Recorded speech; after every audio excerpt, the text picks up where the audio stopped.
My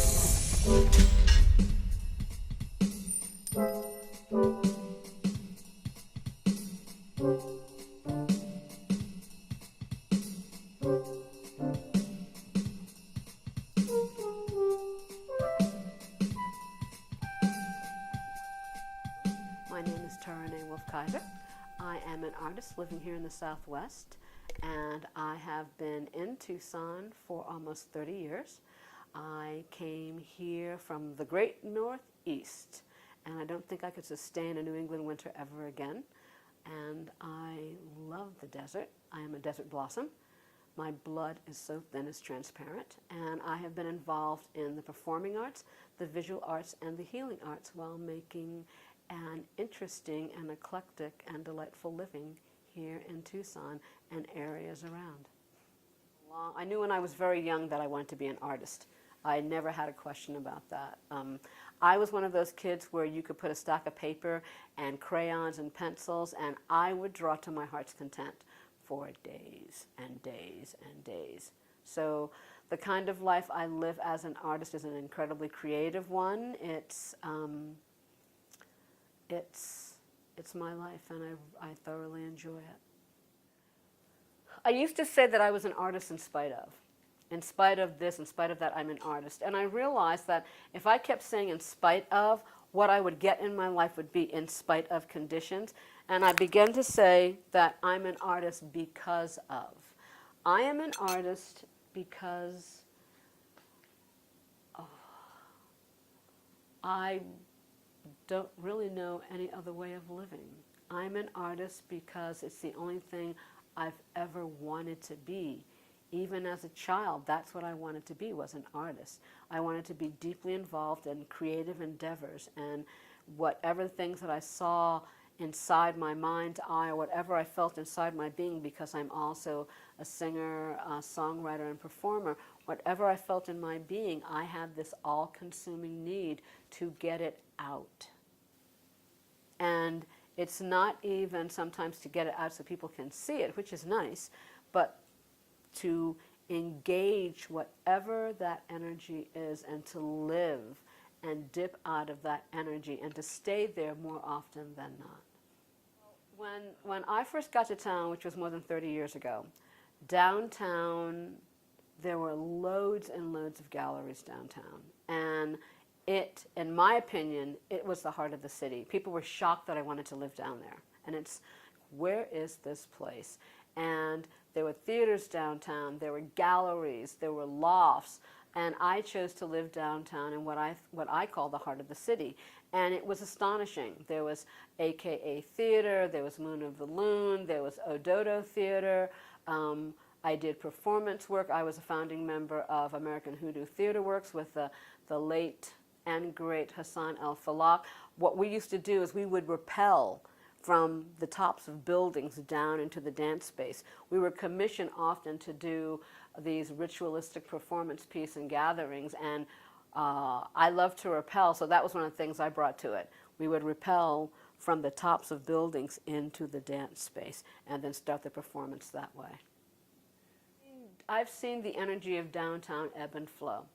I've seen it where right now there's lots of restaurants, there are lots of bars, there's almost, I don't think there are any galleries downtown. Sacred Machine is leaving. I think that might be one of the last galleries downtown. And it's a very vibrant and dynamic place that has no artists, basically. And before, the artists were the anchor. It's the same story. Artists move into places that people don't want. Through the dint of our perseverance, our blood, sweat, and tears, our creative craziness, and engaging madness, we create a destination point. We find a place where we can live and work because the needs of artists are quite unique. And then what happens is people go, whoa, there's something happening down here. There's something amazingly groovy that I can't find anyplace else. Folk begin to come, I want to be down here. I want to stay down here. I want to live down here. Ooh, if I could do my shopping down here. And the next thing you know, there is gentrification. And the artists to move out. I've watched waves of that happen. My background as a visual artist, I do lots of public art and also private commissions. In terms of public art, I've got 2 big murals in LA through SPARC, Social and Public Arts Resource Center, one in Pacoima, one in Boyle Heights, which at the time when I did the Boyle Heights mural, it was considered the most dangerous community or neighborhood in all of America. And that was somewhat shocking to find that out.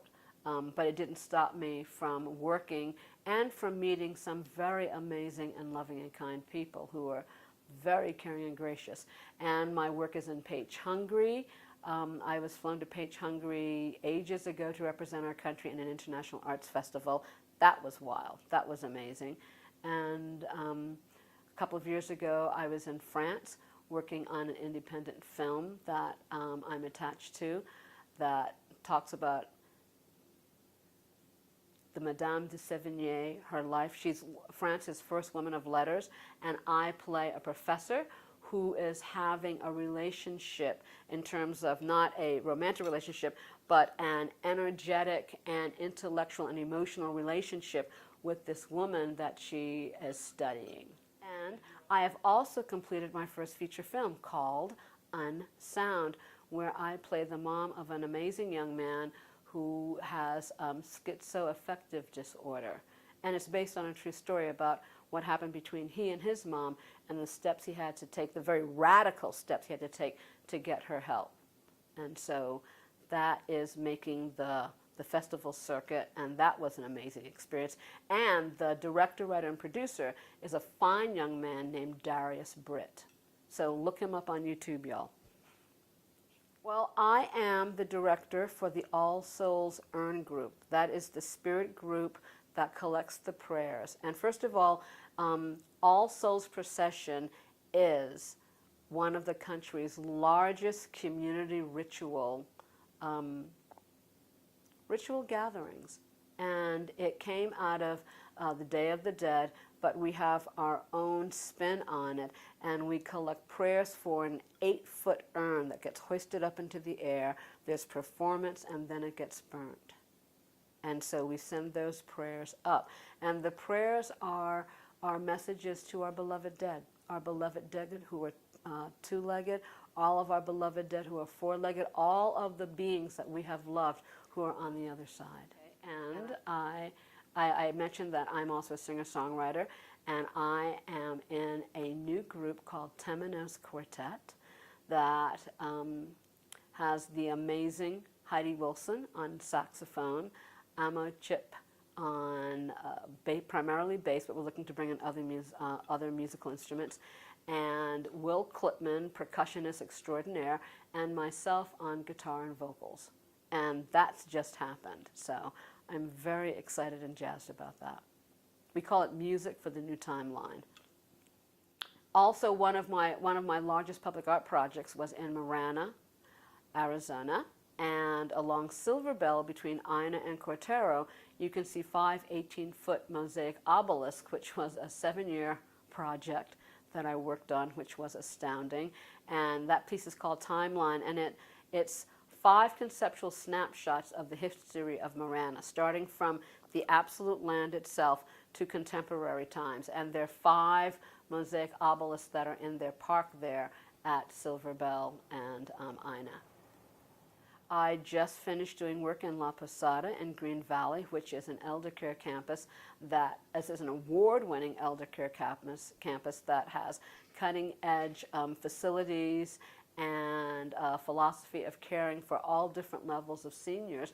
And I created a 7-foot glass mosaic column. We call it Moonflower, and on the top are acrylic petals that are lit up at night. So Moonflower blossoms at night and lights up. It's my first lit piece. I always say that art is not for the weak. Art is not for the weak. It is, it's a vocation, it's a calling. I remember years and years ago when I was going through some very difficult times. I had difficult times paying my rent, and I was giving my money to this woman. The house was owned by a group of lawyers downtown. And she said to me, "Oh dear, wouldn't it be easier to find a man and get married and have him take care of you?" I mean, she was from a different generation. And I looked at her and I said, "It would be easier for me to stop breathing than to stop doing art and to stop being an artist." And she just looked at me like I was insane. And the very idea that I would do something other than that because it looked like it was hard was an anathema. Yeah, it's challenging, no doubt about it. It is not a life for someone who is faint of heart or wimpy. It's, you know, there's aspects of it where it's like a warrior life. It's a warrior life in many ways. I mean, there are times that people have said to me, you know, you should move to LA or you should move to New York, particularly when it comes to like my acting. And when they talk about moving to LA, I always say, quality of life.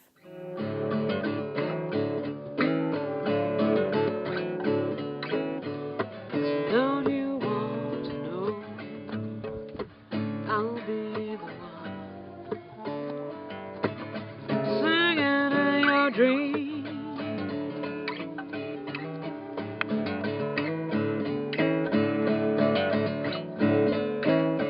There is a wonderful quality of life here.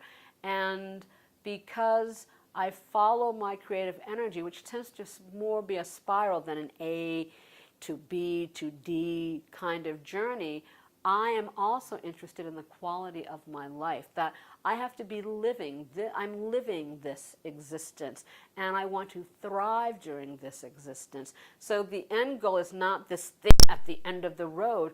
For me, it is about the journey. The greatest piece of art that I can do is how I live my life and the kind of person that I am becoming and being and growing into constantly. One of the things that I love most about Tucson is its incredibly thriving and supportive art scene.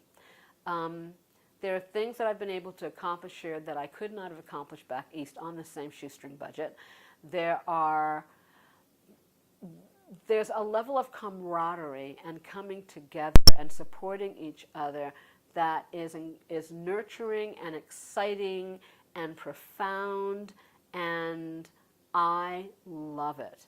We are known for having an incredibly vibrant art scene. For a town this size, there's a huge amount of art that goes on. What's next? Rehearsals, gigs, more art. I always call it casting my nets upon the waters. And in confidence and a little bit of shaky trepidation here and there and upon occasion, I'm always looking for work. I do private commissions, I do public art, but it's always looking for that next project. In terms of being an artist, I think the thing that I would say is don't be afraid of investing in yourself.